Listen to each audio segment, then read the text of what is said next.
difference, one cup at a time. Yeah, this is tea time. Yeah, making a difference, one cup at a time. Tea time. So be sure to grab your tea, grab a seat, and tune in to Miss Liz. Tea time. Making a difference, one cup at a time. Tea time, yeah. Tea time.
Well, good morning and welcome. We are back here with a new week and some new incredible guests. That's right. This morning I have the incredible Linda S. Plunkett joining me. She is sitting in the back studio. So I'm going to get right into tea time this morning. We're going to spill it.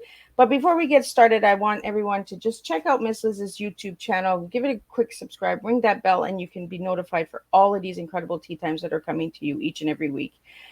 Remember, each and every week we do have tea times on Thursday. If it is a different date than Thursday, it's because it is a rescheduled tea time. So we're going to get into the disclaimer, we're going to get into bio, and then I'm going to get the incredible Linda in here, and she's going to share her story. So the story this morning is a little sensitive, so I want to give heads up to anybody. If I will not be offended if you feel that you can't tune in due to the story. But I want you to grab your tea, grab your coffee, grab a glass of water, grab your juice, grab your breakfast. Don't forget to eat your breakfast in the morning because breakfast is important. So let's get started here. So the disclaimer for Miss Liz's Tea Time live shows. Miss Liz and myself is going live using StreamYard. Before leaving a comment, please grant StreamYard permission to see your name at StreamYard.com. Please be advised that the content brought forward for any Tea Time show hosted by myself, Miss Liz, is always brought forward in good faith. However, may bring forth dialogue and opinions that may not represent my platform. The facts and information are perceived to be accurate at the given time of airing.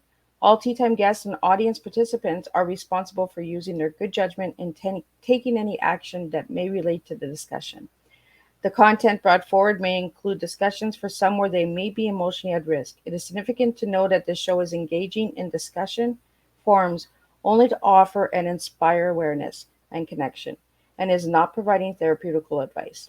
If you have any questions about the disclaimer or the panelist discussion, you may freely contact me, Miss Liz, at my email at bookingmissliz@gmail.com.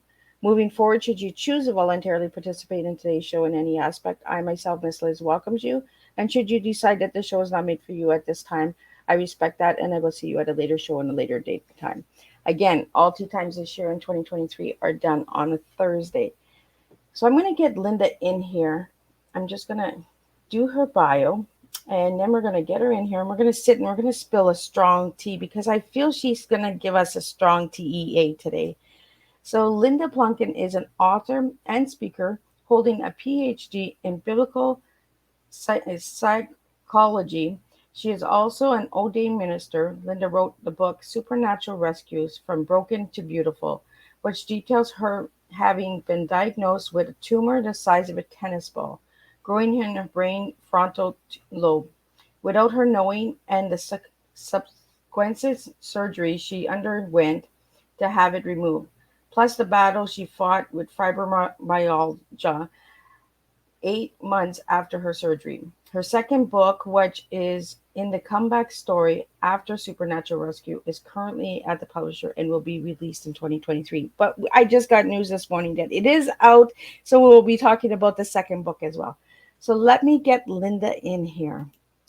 Welcome, Linda. Thank you, Miss Liz. I appreciate the opportunity to be on your program.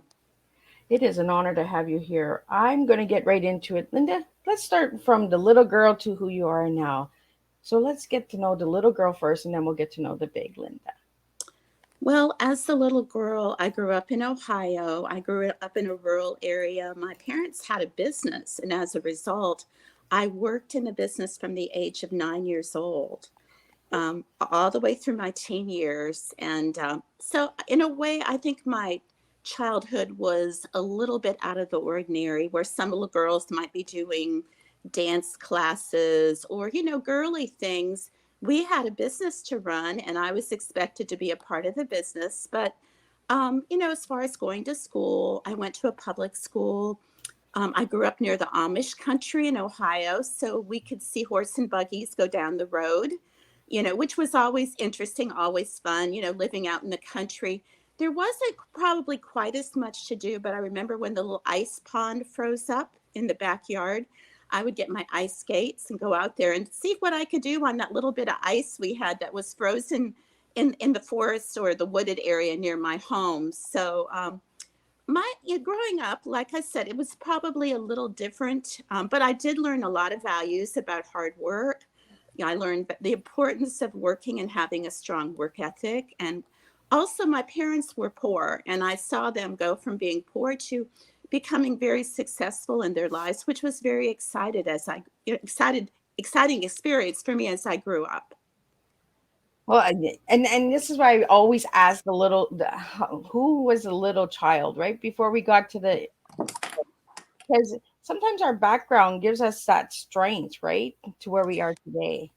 It does. And also, I laugh when I say that now I'm reliving my childhood. When I was about 55, I decided I wanted to dance. And so now I do competitions in ballroom dancing and love to dance. After the brain surgery, I had problems with balance. I had problems with coordination. It really, really, really has helped my brain a lot, I'm happy to say. But yeah, I've gotten to go back and maybe relive that part of my childhood I would have liked to had as a child. And you bring up ballroom dancing, and I did find that on you.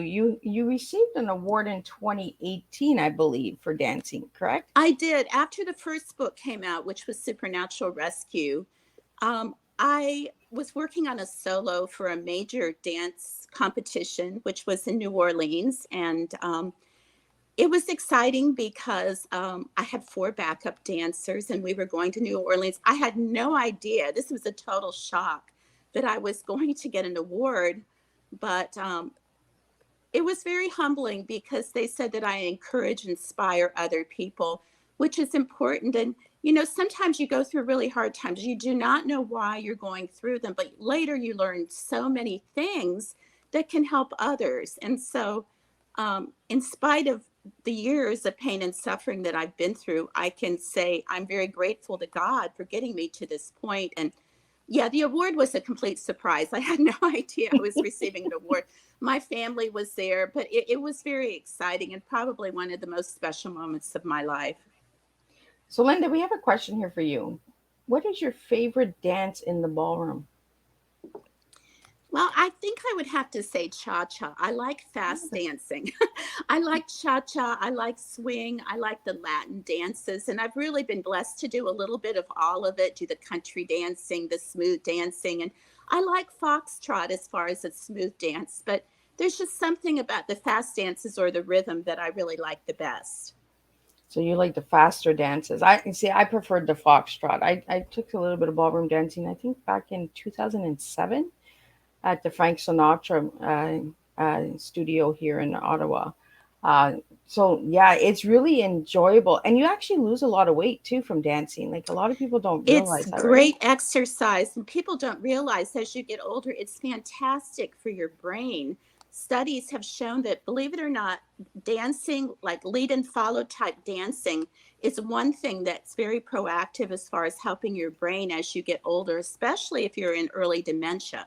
So that's very exciting for a lot of people. It's challenging, it challenges your body. You have to think quickly to decide what you're going to do next. And so people say, oh, I couldn't do that. But, I want to tell people you can get an instructor. You can go as slowly as you want to. You never have to commit to be a competitor or anything like that. I never really was a competitor in anything until I did this. So this is new for me, but you can do it just out of your own enjoyment. And also, you meet a lot of nice people in the process of learning to ballroom dance. And if anybody's interested in seeing Linda's competition, it is on her YouTube channel. So I'm going to put it up here so people can check out your YouTube channel. Give it a quick subscribe, support Linda, and you can also follow her story. Another way to follow Linda. So Linda, I want to get into your story. You had written your first book. It's called The Supernatural Rescues. Why that title, and what does that story entitle? Well, I think we talked earlier about the subtitle, which is Broken to Beautiful. That was kind of my choice. And when I talked to my publisher, they said there's a lot of books out there with that title, Broken or Broken to Beautiful, very similar.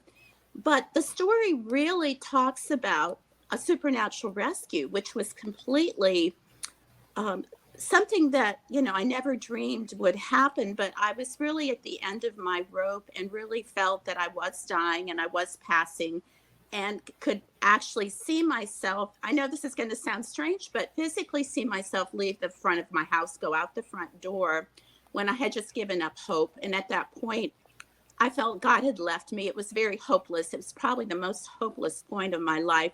After the brain surgery, I couldn't think, I couldn't walk, I couldn't do anything. I really felt very close to what someone might call a vegetable, but I really felt I was dying. I was on my way out the door, and this gigantic hand reached out and pulled me back into my body.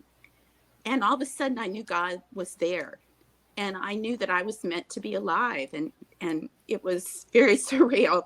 Some people say, Linda, well, I don't believe in those kinds of things. You know what I say? It's fine. You don't have to believe. This is what happened to me. And that's why I wrote the story. And also about the recovery when, later I was told there's nothing we can do for you. It was a very difficult time, definitely by far the most difficult time of my life. And you'd ask about my childhood, but I would say, my adult life was pretty normal. In fact, when those around me said, Linda, you're not acting normal, there's something going on, I felt perfectly normal. And I really hadn't had a lot of health problems. And so it just really came upon me very suddenly to discover that I had a tennis ball sized tumor in my frontal lobe of my brain. Wow. So how did you react when you found that out, Linda? Well, it was shock. I think I mentioned that I was a counselor. I've been counseling people at that point 15 years, and I really wanted to be in denial. But when you're a psychologist, you can't. You don't have that choice. You have to be in the real world. But I just wanted to believe it wasn't happening. I thought maybe it's a bad dream. Maybe I'll wake up. Maybe it's going to go away, but it didn't. And I had to find a brain surgeon very quickly because I was told because of my seizures that death could come at any moment. And so it was something we could not wait. We had to go out. We had to get someone to do the surgery immediately. So, Linda, when did you start having brain issues? Was it when you found out about the tumor? Just prior to that, I went out to lunch one day with a friend of mine who's a missionary to Guatemala and my older son, Ian. We were just having a normal lunch. And like I said, I didn't notice anything to be wrong. People say, were you having headaches? No headaches. I was just feeling fine. And we came back from lunch, and my friend and my son went over to my husband, Jim, and said, there's something not right with her. You need to have her checked out. And my husband said, oh, she's fine. There's nothing wrong with her. I think sometimes husbands are the last ones to notice things. But I went to the doctor, and the doctor said, you're probably okay, but we should have an MRI just in case. So I had an MRI within, I would say, about a 2-week period of those events, and shock of shocks, I get the phone call. I'm sorry to tell you this, but you have a tumor in your frontal brain lobe. And not just a small tumor, but a tumor the size of a tennis ball. So I was in shock. And I think the average person would be in shock, regardless of your background.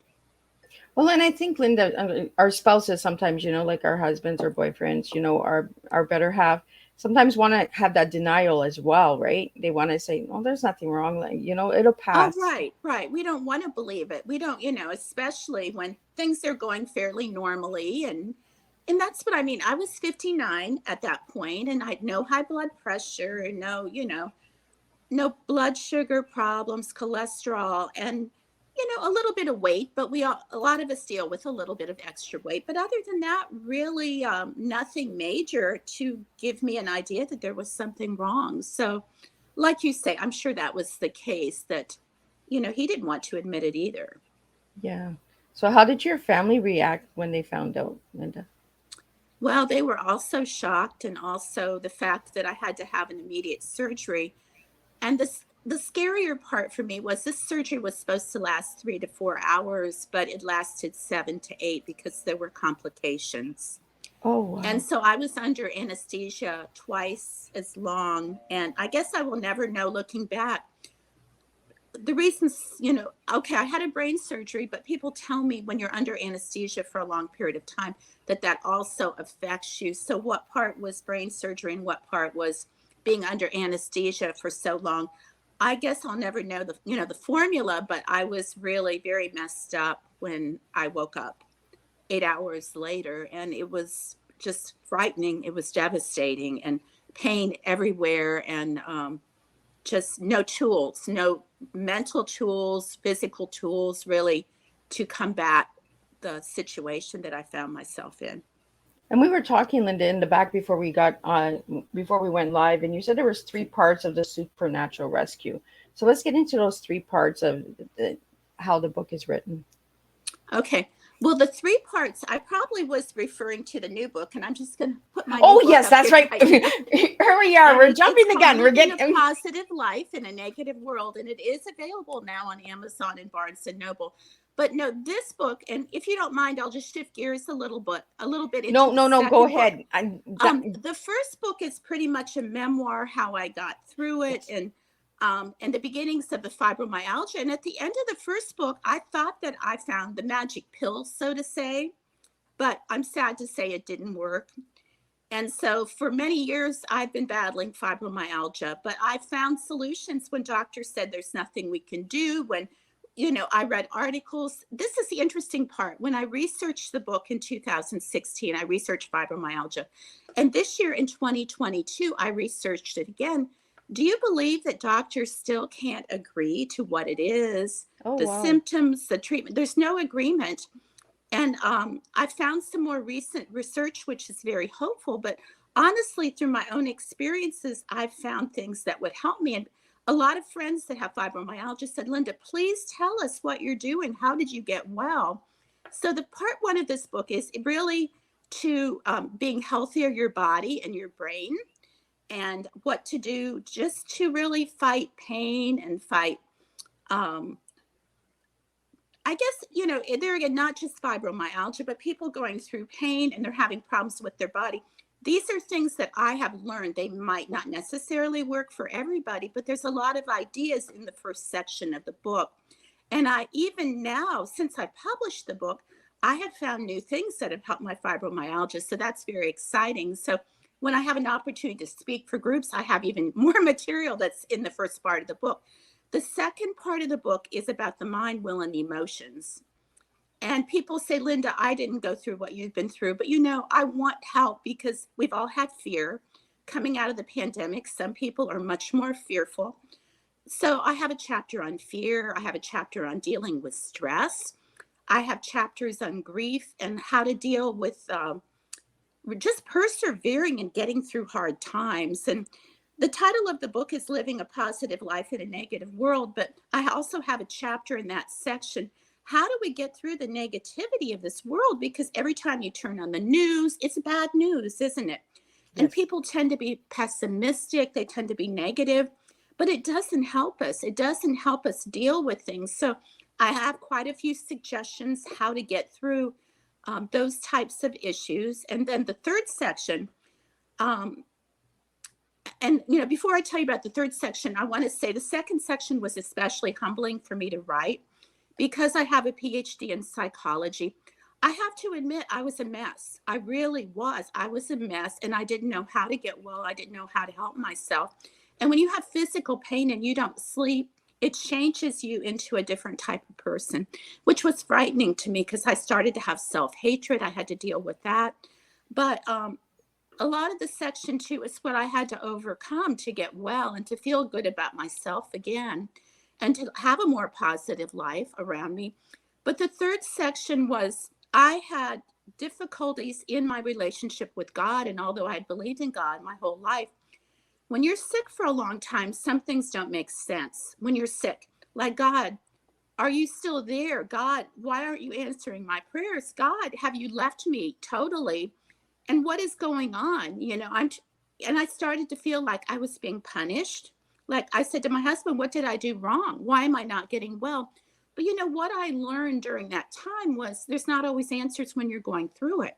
When you start getting through things, then you begin to see the light at the end of the tunnel. But sometimes we have to persevere. Just like in the second section, I wrote the chapter about persevering. I went back and I looked for quotes of famous people and what they said about perseverance. And I love some of the quotes, like Winston Churchill. He had a great quote. He said, if you find yourself in hell, keep on going. And I thought that was so great because sometimes you just feel like I'm in hell. How do I get out of this? But you can't stay there. You've got to keep going. And then I think it was Robert Schuller who said, tough times never last, but tough people do. And sometimes we have to make the decision to be tough and just to get through it. And I'm not saying it's easy. It was not easy for me. And I'm still learning. But another thing that's important, I think, to know doctors cannot always answer your questions. You've got to do some of your own research. You may have to look into alternative medicine. Alternative medicine has helped me so much with fibromyalgia. When regular doctors said, we don't know, we don't have any answers, and they all disagreed. So I think sometimes you have to be your own advocate and your own researcher and be willing to go out there and try to help yourself with the help of God, of course. Well, I think it's really important, Linda, right, that we advocate for ourselves. And I really want to thank you for saying that because I say it all the time. Doctors are human beings too. They don't have all the Yes. answers. And Yes. we have a question here for fibromyalgia. I this individual says, I live with fibromyalgia. What tips could you give me to get over the stress and understanding? I guess they're just been early diagnosed, and they would like to understand, when you first got diagnosed, how did you get over the stress of finding that out? Well, it is frustrating because I don't know if the person you're speaking with has had the same experience, but they really didn't seem to be able to give me tools or help. And then, like I said, there's the magic pill.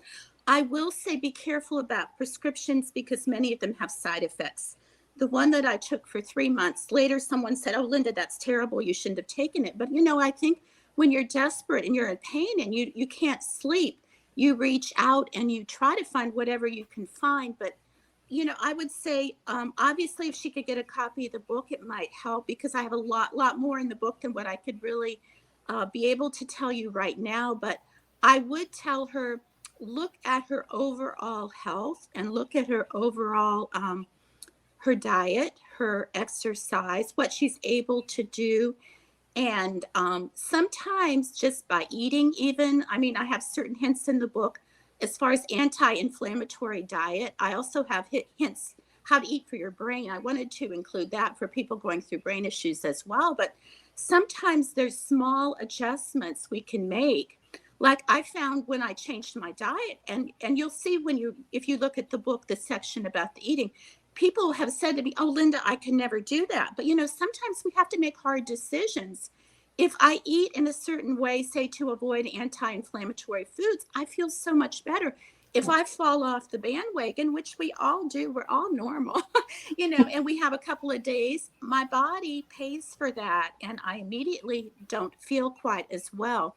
I've had to make adjustments with my sleep, and sleep has been a battle for me, but I've had to learn new techniques to sleep better. And so there's just so much I could say. And I could give you hours of information, but I would say she's willing to also reach out to me. I have an email, I have a website.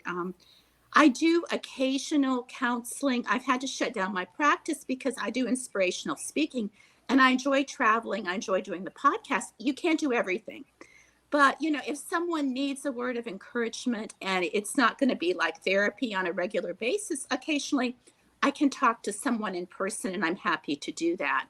Or I can speak for their group on a particular topic. So those options are there. I wish I could just make it very simple, but without knowing her, what she's going through, I probably, would say just to start with her general health, her exercise plan, maybe if she's able to exercise, and her eating and her diet, that could have an effect. I'm not guaranteeing it will, but for me, it really did help me a great deal. She also wants to know, so the second book that you wrote, Linda, is it on the fibromyalgia? Well, basically, living a positive life in a negative world, it's going to encompass more than that. But the first section is definitely things I did that helped me. And I have used non-traditional medicine, which has helped me tremendously. More to my knowledge, but part one is primarily for those ladies that have said, Linda, please help us with our physical body.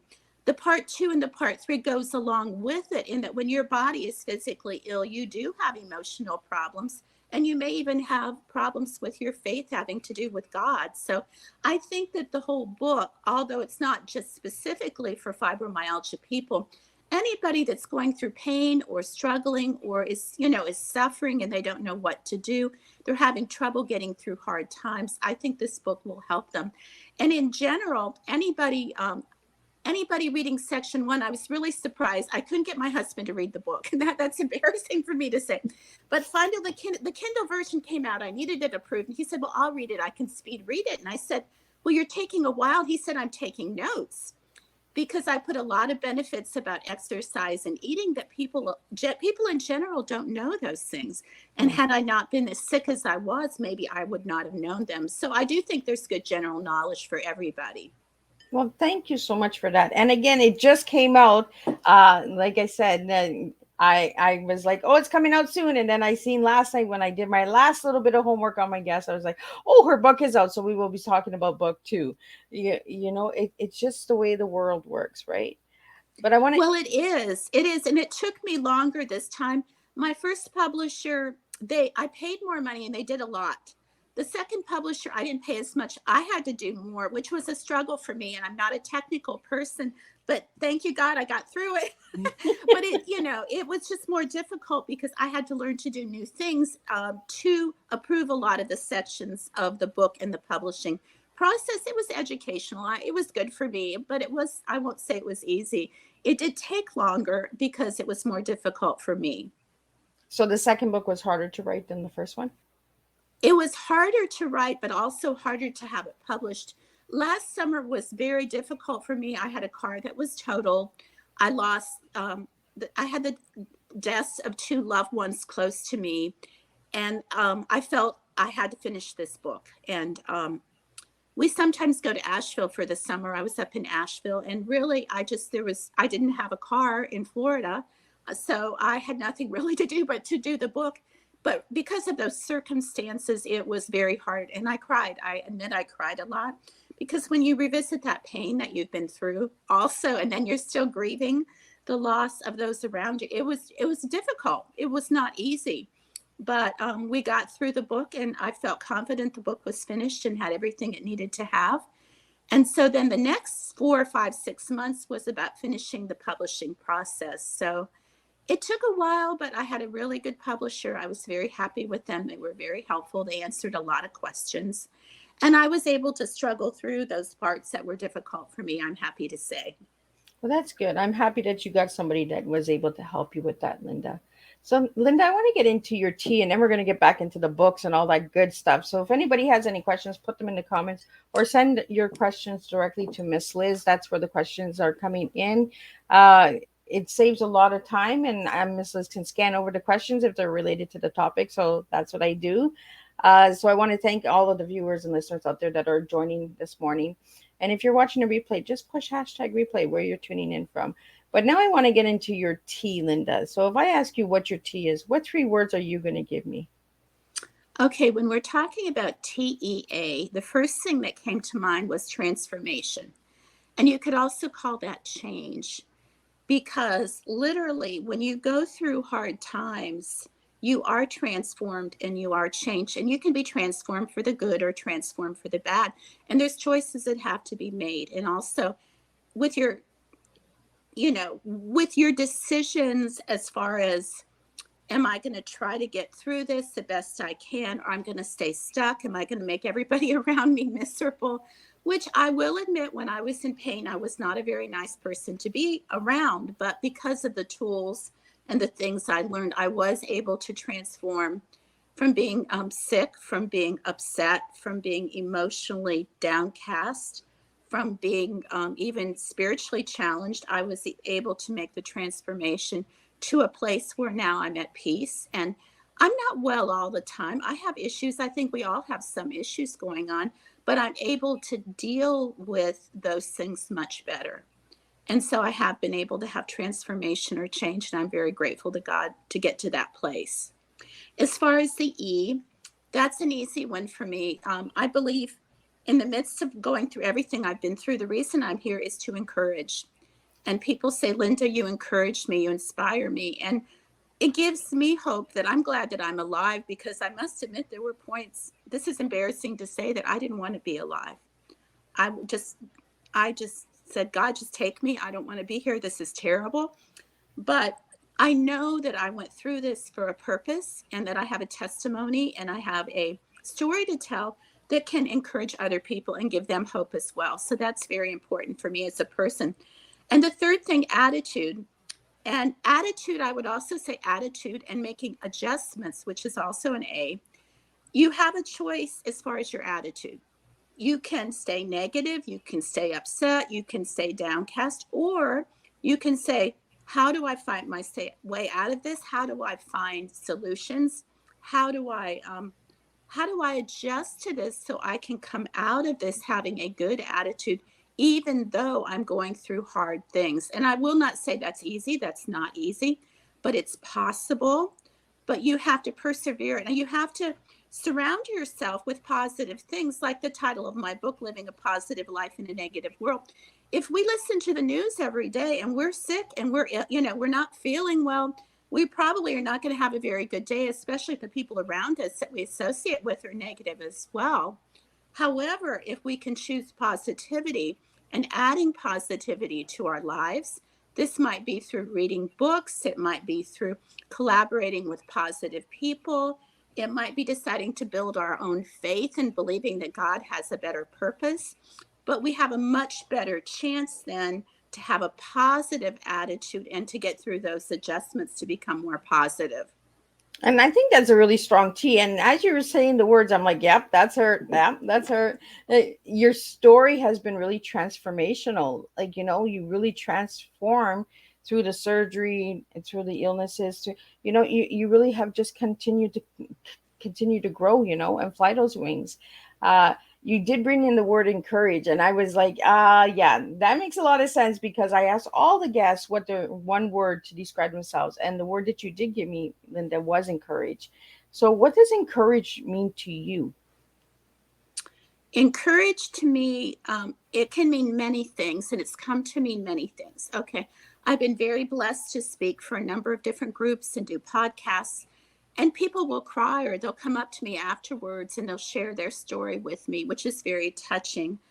But some days it just means seeing someone who needs something and helping them, or seeing someone who running into a person that needed a positive word, or it can be so small. I was at a meeting and I saw a lady in a wheelchair, and she has like an automatic wheelchair where she drives herself. And it's in a massive group of people, and her water bottle fell on the floor, and she's sitting there and she can't pick it up. And nobody even is noticing the water bottle. And I noticed the water bottle. I went over and picked it up and gave it to her. And she said, thank you. To me, that was encouraging somebody that one moment they needed help. if we can be there for each other, I just think it's so important because all of us get in our own little world. Sometimes it's just having an attitude of being aware of what's going on around you. What's going on around you? You know, is there somebody that could use even a small act of kindness or a word of affirmation? And that could make their day better. That could really help them in some small way. So on a day to day, I try to stay aware. I try to get out of my own world and my own thinking, which is not always easy, because, you know, it's hard when, you know, you have a list, you're doing your to-do list and you're trying to get through everything, to be aware and to really stay in touch with other people around you. But I think that if we would do that more and we would reach out to each other more, we also would not feel as alone. Sometimes we can feel alone, but we put ourselves in a place that's alone instead of being with other people that are like us or being with people we want to be like. So, Linda, when you were sick and you had your surgery, did anybody encourage you to keep going? Well, this is not an easy thing for me to answer. And you know, you have to realize I'm an encourager and inspire, and I counseled for many years. But this was the part that was really hard for me when I first found out I had a brain tumor. You know, and I look back and I really think it was fear, but people just walked away. I would ask people for things and they would just walk away. And I felt like I had a contagious disease. Maybe before the surgery, they thought I was going to die, or maybe they felt like after the surgery, they didn't know how to deal with me because my situation was so bad. But you know what I tell people? You don't have to have answers. You know, after that happened, I said to people, why did you walk away? I just want to know so I can understand. Well, we didn't know what to do. You know, you don't have to know what to do. Sometimes you just have to be there. When my brain was messed up and all I could do is sit at a table and try to put puzzles together, it was really that bad. I was at that point once. There were one or two people, they would just come over and they would help me put together a puzzle. My brain was messed up. I didn't communicate well. I wasn't walking well. But I think when you don't know what to do, try to put yourself in that person's position and say, how would I feel if I was alone and going through this horrible thing? How would I feel if people didn't call me, didn't visit me? And that was really probably in the earlier stages of being ill that this happened. But that was one of the more devastating effects of being sick, is that people did walk away. Not everybody, but a lot of people. A lot of people I would have thought that maybe could have been there or wanted to be there. For example, there was a meeting I wanted to go to, and all I asked for was, can somebody pick me up? I couldn't drive. Nobody volunteered to pick me up. And I was shocked. I was really shocked. But then I really do believe it was more out of fear. They didn't understand and they were fearful to be around me. But sometimes we have to get through those fears and realize people still need us. And if we were in the same position, we wouldn't want to be alone, would we? Yeah, exactly. And it's good that you asked, like why did you not come? Because and I think the unknown scares a lot of people, right? It does. It does. Not understanding, not knowing. And my family, of course, they were not like that. They were with me. They were happy I was alive. You know, I was in a really bad place mentally and physically for a long time, but they were with me, my immediate family. But some of my friends that I thought were friends, unfortunately, walked away, at least for a temporary period of time.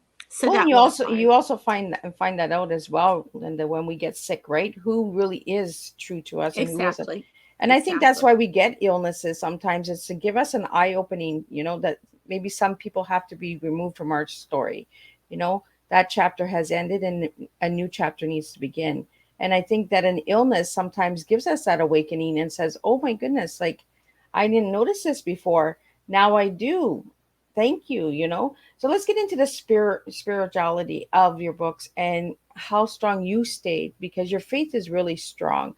So I want to get into that a little bit, Linda, with you. So what kept you going with your faith? Well, as I mentioned a few moments ago, I had been a believer most of my life, but this was such a devastating experience. I think having had grown up and having had faith since I was a child helped.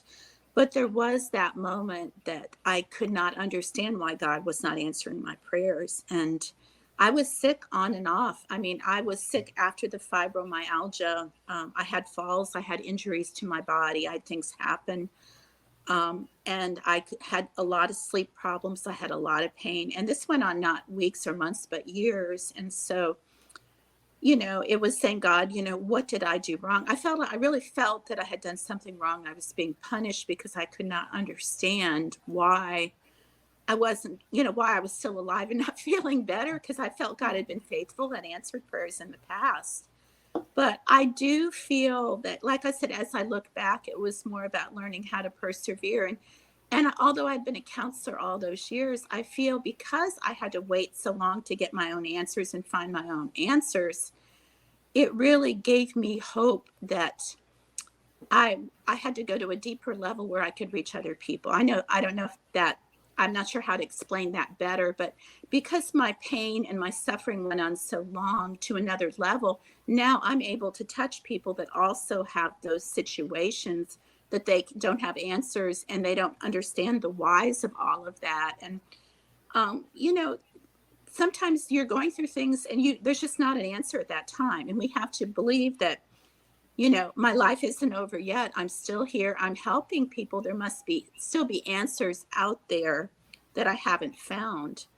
And in my case, I did find a lot of answers on my own, and through the help of reading books and doing study online and using a lot of different sources, I was able to find my way to a better, happier existence. But we don't always get instant answers. And I think we live in a society, we want instant answers. We want it and we want it now. We don't want to wait. And sometimes we have to wait. We have to wait on God too. And we don't know why we're waiting, but He has His reasons. He has His plan. And maybe it was just so my story could be greater. Like I tell people, I never thought I would write one book, let alone two. And the second book really did come out of people saying, how are you doing so well? We know you have fibromyalgia. How are you doing so well?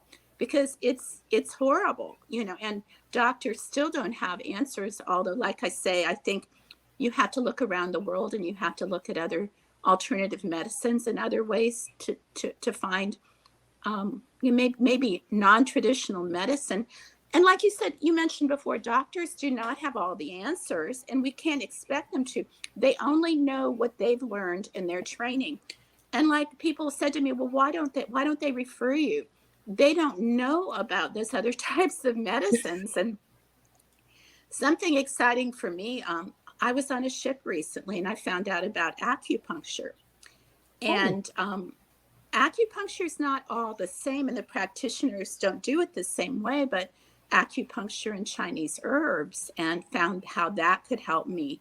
But it's not the same for everybody. And also the practitioners are not all the same. So it's kind of like one size doesn't fit all, but you've got to do a little research. You've got to do some looking and sometimes just be willing to try something new. I will be honest and say, because I feel like my nerves are shot due to the fibromyalgia, I felt every pin go into my body. And I want to say she put like 30 pins in my body when she was treating me. And I had a number of treatments, not just one. But she was very knowledgeable and well-trained. And she also recommended Chinese herbs, which have helped. And that's just another phase for me to deal with my situation better, because there's no cure for fibromyalgia. And that's pretty much a fact. But just because there's no cure doesn't mean we can't do things. We can't make changes along the way. And, I've also had some stem cells, which help me. But they're not the same for everybody. The practitioners are not the same. So believe me, I'm not trying to say one thing works for everybody. It does not. But you're on a journey. You have to look at your own body. You have to look at what you need. And you have to do a little research on your own. I really believe that. Well, and I think it's really important, right, Linda? Like, I think it's deeply important that we advocate for ourselves. And it's okay to say, you know what, doctor, this doesn't make sense to me. Can you kind of look into it a little bit more? If you're not understanding it, but like you said, referrals. And They don't, though. Fibromyalgia, some doctors still don't even believe in it. So they don't know. And that's what, like I said, researching it in 2016, researching it in 2022. The good news, the one big article I found this year, and I do chronicle, I put that in my new book from 2022. And this is exciting because I had I would say accidental success using stem cells. I had an injury to my knee. I got stem cells in my arm, an IV into my arm. And for a period of time, it really helped my fibromyalgia. And I'm not saying there again that might work for everybody, but it was kind of accidental. But now this article that came out in 2022, they're more or less pointing to the fact in this research, and it's another country, it's not the United States, it's a foreign country. But this doctor is believing that the stem cells for many people with problems connecting to their nerves or their brain, that they may be beneficial and helpful. And so what I found out accidentally that helped me anyway in my situation, the research is now pointing to that. But there again, many doctors, they do their practice every day. They don't have time to read articles. They don't have time to do research. And they don't know enough about it to refer their clients to a practitioner. I learned something about fighting cancer. I didn't know just from this doctor on the ship, someone that was told they had 3 months to live, and now they're still alive because they found alternative medicine. But I will say, do not give up and look at alternative medicine, and don't be afraid of it.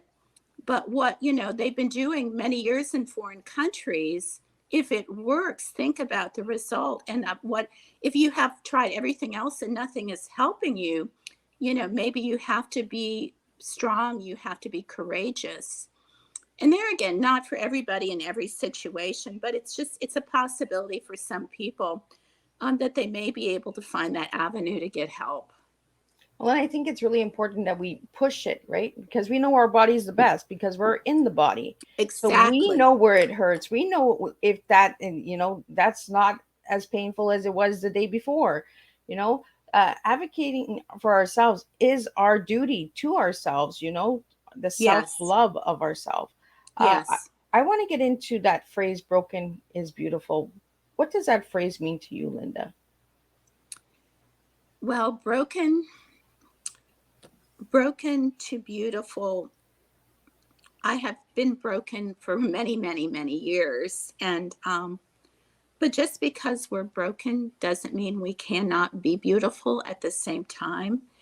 And what we see as beautiful, the world may not see as beautiful. Beautiful is a very broad term. When you're broken and you're broken, there's no doubt in your mind that you're broken. But the other thing is, I think God sees us as beautiful no matter what. I have the faith to believe that we may not see ourselves as beautiful. For a long period of time, I looked in the mirror and I hated myself. And that's embarrassing for me to say. But I was on steroids. I was very overweight. I was not attractive. I really wasn't taking care of myself either at that point.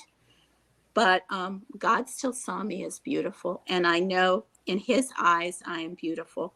And in the eyes of the people that love me, I'm still beautiful as well. But, beauty we have to be careful about because, that old saying, beauty is only skin deep. It's true.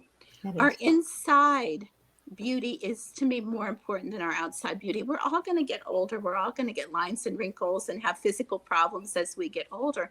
But if we maintain a happy, optimistic spirit and we're pleasant to be around and we choose to have a positive attitude and choose to try to reach out to other people in spite of difficulties, then we can still see ourselves and others can see us as beautiful as well.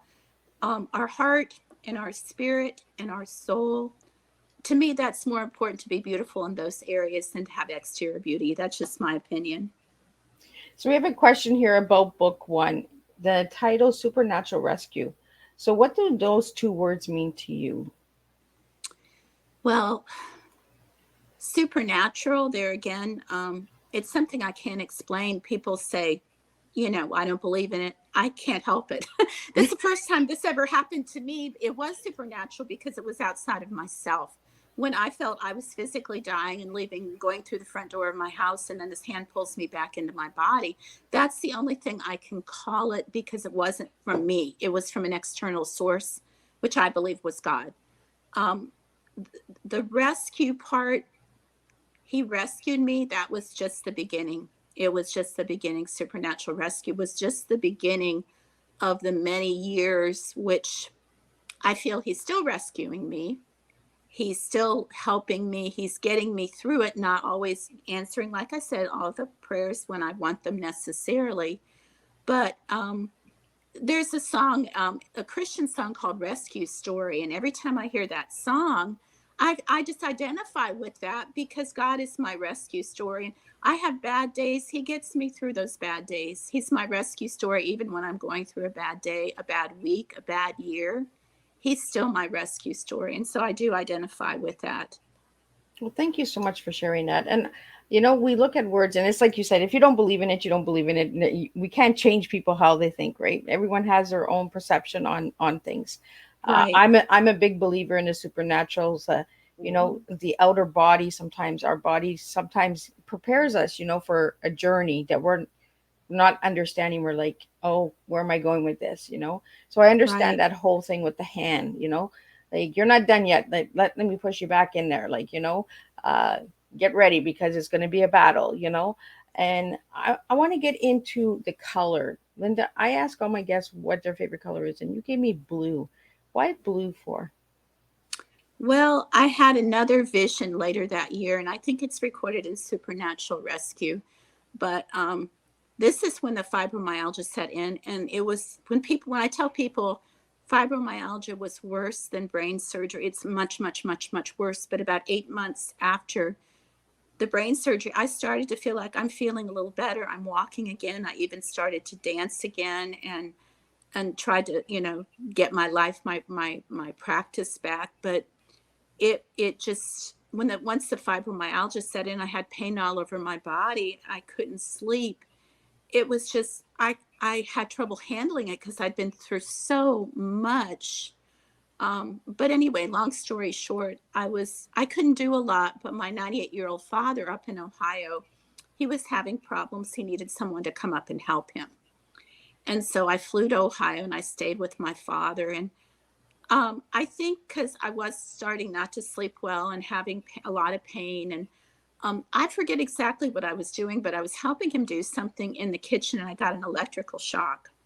Oh, And I had this meltdown. I ran out in the garage, shut the door, and cried out to God and said, God, why didn't you just take me? Why didn't you just let me die? I hate my life. Just poured my heart. It was anger, though. I was really angry. I can say that was the first time I really think I expressed anger to God, true anger. Well, that night I went to sleep and I woke up. I thought I was having a dream, and I realized this isn't a dream. I'm awake, but a blue light was coming through the ceiling. oh, And I looked into the blue light, and there was a figure on the other side. And I'm not sure. At the time I thought it was an angel, but it was a blurry figure. I thought, well, it could be an angel, it could be Jesus, it could be my mother who passed away. But the thing was that the figure coming through the blue light, I knew immediately it was God giving me hope that I was going to get through it. And it was just so, it was, even as special as God pulling me back into my body, if not more so, because it really was at a point I felt hopeless. I felt angry.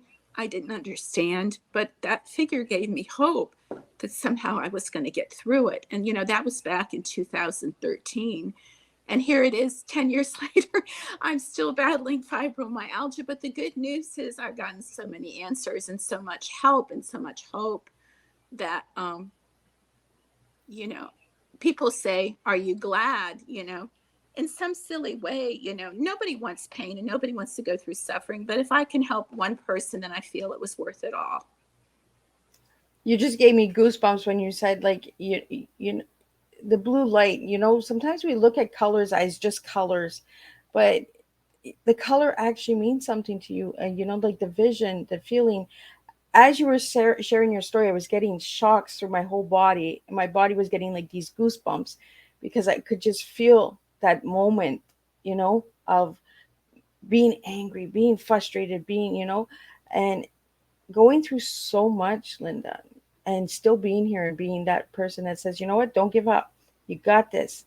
You know, you really are a true blessing to the world. And I want to thank you so much for sharing your story today with all of us out here. Uh, Thank you Again, so much. thank you so much, Linda. I You're gonna make me choke up, but I want people to understand that tea time is a place of safety. It is a place to share your stories. It is a place that we can express ourselves. If we need to cry, if we need to get angry, we need to laugh. It's like going to grandma's house and expressing to grandma, you know what, grandma, I'm so frustrated. Why is this happening to me? And it's like you said, Linda, why, Lord, why me? You know, but I feel that our stories have to happen the way that they do in order to help and encourage other people to carry on. You know, we might have similarities in our stories that help others push that light. Any final messages that you have to the viewers and listeners out there? Well, the most important point that I want to make, and this was kind of at the heart of writing this second book, is that I want to encourage people, do not give up. Do not give up no matter what. If you're at the end of your rope, talk to a minister, talk to a counselor, talk to a multitude of people, seek out the roots of what you're dealing with to the best of your ability and try to find answers to the best of your ability, but do not give up, because there is hope. There is always hope, and there's always I believe we're meant to have a positive future, and that God does have a positive plan for us in the future. When that future is, we don't know, and sometimes we have to fight our way through things to get to the positive future. But I really believe if you don't give up, and if you have faith, and if you um, just keep searching, keep looking, and believe that there's people there with tools that can help you. And I believe that's true. It's not always easy to find things immediately, but the more you search, and the good thing about the internet, there's a lot of material in the internet, and you may have to Google different words that may not come up the first time, or you may have to read different books. I've done a lot of reading by different people on different topics, and I did that before because I was a psychologist and I was always trying to help other people find solutions. But just believe that there's an answer and do not give up. And if you haven't tried God, give God a chance. Some people I know, they've had, maybe like me, they had issues with God. They were angry with God. They were upset.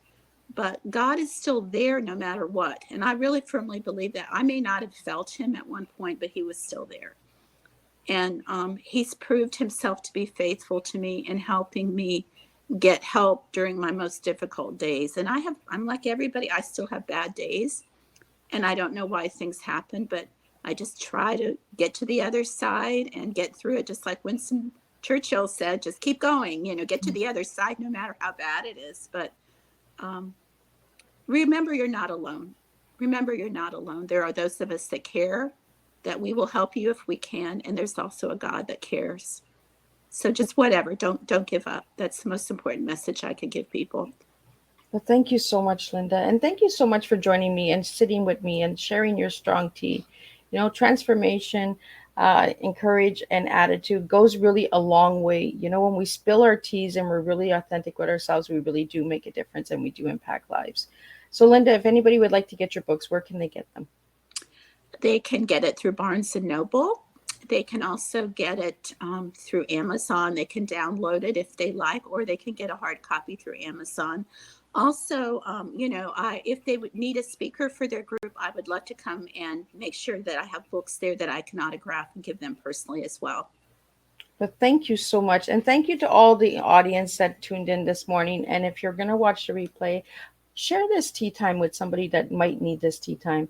This is what these tea times are for. It's to bring educational awareness. That's what Miss Liz does, is I spill the tea, teaching educational awareness so we all can make a difference with our stories when we share and we collaborate with one another.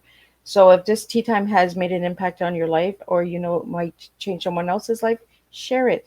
Give it a little quick click and send it on its way, because there's a reason why these tea times are happening. These are reasons why these guests are coming to Miss Liz. And I really, truly believe that God is sending me these people. And the message is to be shared with their teas. So again, I want to thank everybody for tuning in, and I will see everybody at 3 p.m. for the second show, and then at 7 p.m. for the third show. I really want to thank everyone for tuning in, and I really do appreciate everyone's support. Um, I just want to say again, Linda, thank you so much for your story. You truly are an inspiration. You have made an impact on my life. Like I said, you gave me goosebumps the last 10 Well, minutes of the thank show. you. So I want to Thank really you. thank you for that. And I want to see everybody at 3 p.m. when I bring in Brooks Ketos from the United States. And then I have Ashley Rekesser coming in from Canada. She's a composer. So we have all different topics, all different shows.